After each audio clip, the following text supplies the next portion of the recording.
জিতের মানুষ cinema flop হওয়ার পর এই কথা নিশ্চিত আপনারা মানবেন, জিত কিন্তু অনেক পিছিয়ে পড়েছে, অন্তত দেবের থেকে অনেক অনেক গুণ পিছিয়ে পড়েছে। কেন পিছিয়ে পড়লো এবং কিভাবে সে আবার ব্যাক করতে পারে সেই বিষয়ে আমি আপনাদের সঙ্গে এই ভিডিওতে কথা বলবো। নমস্কার বন্ধুরা, আমি অমর্ত্য, আপনাদের চ্যানেল ইন্ডিয়ান ফিল্ম নিউজ বাংলাতে আপনাদের স্বাগত।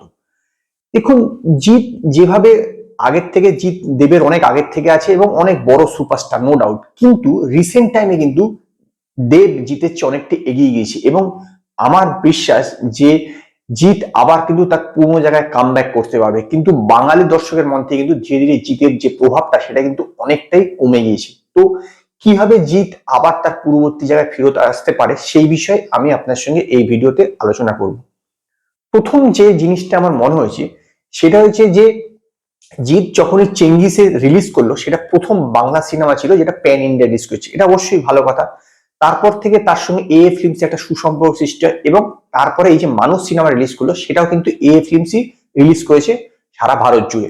নো ডাউট এটা একটা ভালো কথা, ঠিকঠাক। কিন্তু বিষয়টা হচ্ছে, আমার এরকম মনে হচ্ছে যে সে এ ফিল্মসের উপরই বেশি নির্ভর করে ফেলছে।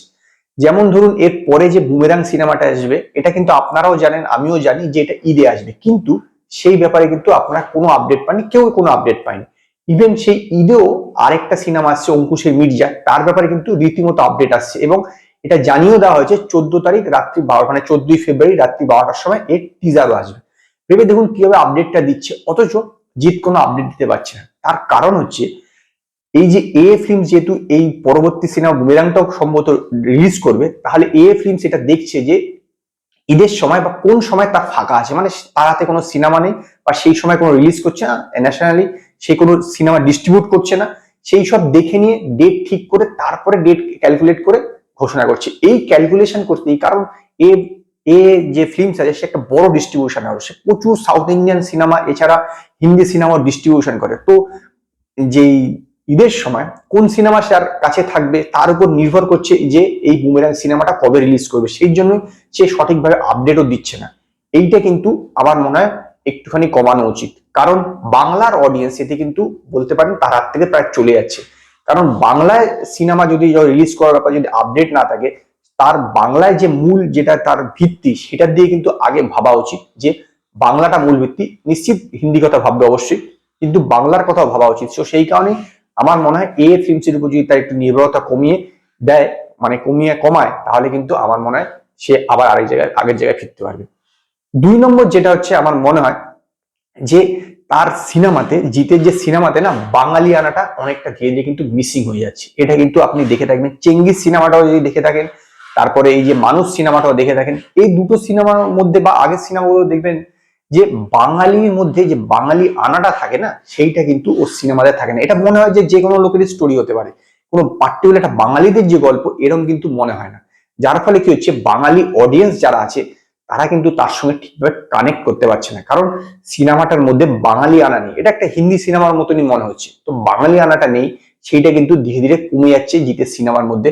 সেই কারণেই আমার মনে হয় যে জিত অনেকটা পিছিয়ে পড়ছে। তো বাঙালি আনাটা যদি তার সিনেমার মধ্যে ফিরিয়ে আনতে পারে, তাহলে কিন্তু সে আবার আগের জায়গায় ফিরতে পারবে।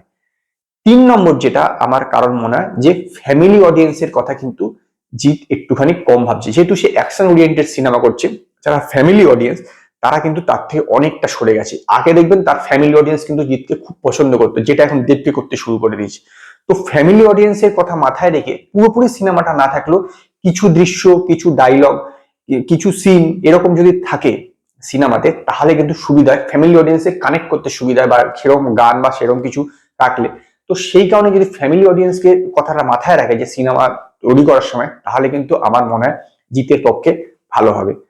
4 নম্বর যেটা আমার মনে হচ্ছে, সেটা হচ্ছে যে বড় দিনে রিলিজ, মানে যেটা উৎসবের মরশুমগুলোতে রিলিজ, দেখবেন জিতের এই সেটা 24শে নভেম্বর রিলিজ করলো, সেদিকে কিছুই ছিল না, শুধুমাত্র ঈদে একটা রিলিজ করছে। এইটা কিন্তু আমার মনে হয় ঠিক নয়। উৎসবের মরশুমে রিলিজ করলে একটা ক্রেজ ক্রিয়েট হয়, তার পাশাপাশি সেই সময় অডিয়েন্স নর্মালি সিনেমা হলে গিয়ে সিনেমা দেখে, তাহলে কিন্তু তার বক্স অফিসেও ভালো হবে। তো সেই কারণে যে বড় যেই সব উৎসবের মরশুমগুলো আছে সেই সময় যেন জিতের সিনেমা রিলিজ করে, সেইটাই কিন্তু হলে আমার মনে হয় যে সেই সময় রিলিজ করে তাহলে ভালো হবে। কিন্তু সেই একই ব্যাপার, সেইখানের ক্ষেত্রে সে যদি এ ফিল্মসের উপর বেশি নির্ভর করে থাকে, তাহলে কি তাদের সেই সময় কোন সিনেমা আছে তার উপর নির্ভর করতে হবে। তো তো আলটিমেটলি ঘুরে ফিরে গিয়ে সেই ব্যাপারটাই দাঁড়িয়ে যাচ্ছে যে এই ফিল্মসের উপর যদি একটুখানি নির্ভরতা কমায়, যদি সে সর্বভারতীয় ক্ষেত্রের কথা না ভেবে পশ্চিমবঙ্গের কথা আগে ভাবে, তাহলে কিন্তু এই ব্যাপারগুলো ঘটবে না। অন্তত বড় বড় যে উৎসবগুলো মরশুমগুলো আছে সেইগুলোতে তখন সে সিনেমাগুলো রিলিজ করতে হবে। এবং লাস্ট যে সেটা আমার মনে হয়েছে সেটা হচ্ছে জিতের একটু আপডেট দেওয়ার। জিৎ এমনিতে সোশ্যাল মিডিয়ায় খুব কম থাকে, তার পাশাপাশি সিনেমার ক্ষেত্রে তার যে প্রোডাকশন হাউসের যে জায়গা মানে সোশ্যাল মিডিয়া জায়গাগুলো আছে সেখানে কিন্তু একদমই আপডেট হয় না। মানে ফেসবুক, ইনস্টাগ্রাম বা টুইটার, এতে কিন্তু একদম বিশেষ আপডেট দেওয়া হয় না। দেখ রিলিজের একদম কিছুটা আগের থেকে এটা স্টার্ট করে, আর বাকি সময় খালি ভিডিও পোস্ট করতে থাকে। এইটা কিন্তু খুব খারাপ।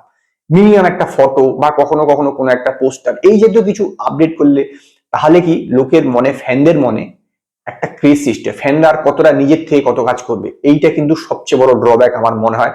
এই যে আপডেট না দেওয়া জিতের, এই জিনিসটা কিন্তু খুবই বলতে পারেন দিনে দিনে তাকে পিছিয়ে নিয়েছে। মানুষ মানে ফ্যানদের সঙ্গে ডিসকানেক্ট হয়ে পড়ছে, কারণ ফ্যানরা নিজের থেকে তো সবসময় আর বানিয়ে কিছু করা যায় না। তো স্বাভাবিকভাবে ফ্যানদেরও কিছু দিতে হয়। যখন আপনি কিছু পেয়েছেন তার বিনিময়ে কিছু দেবেন, তো ফ্যানদেরকে যদি এটা দেয় নিয়মিত একটা আপডেট, নিয়মিত নাও মাসে একটা পোস্ট করলো যেটা সেই সিনেমা সংক্রান্ত, তাহলে কিন্তু ফ্যানরা আগ্রহ বাড়ে, আর এইটা তার সুবিধা হবে ক্যারিয়ারে কামব্যাক করতে। এবং শেষ বা ছোট একটা হয়েছে সেটা হলো জিতের আমার মনে হয় আরো বেশি সিনেমা করা উচিত।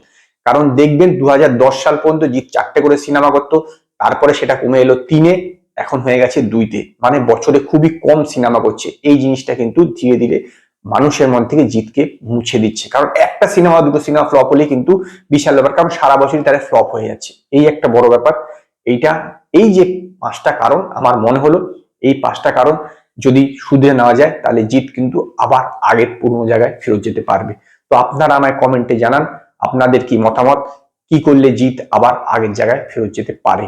তো আজকে এই পর্যন্তই। যদি আপনাদের এই ভিডিও পছন্দ হয় তো লাইক করুন, কমেন্ট করুন, শেয়ার করুন, আর নতুন আপডেটের জন্য আমার চ্যানেলকে সাবস্ক্রাইব করুন।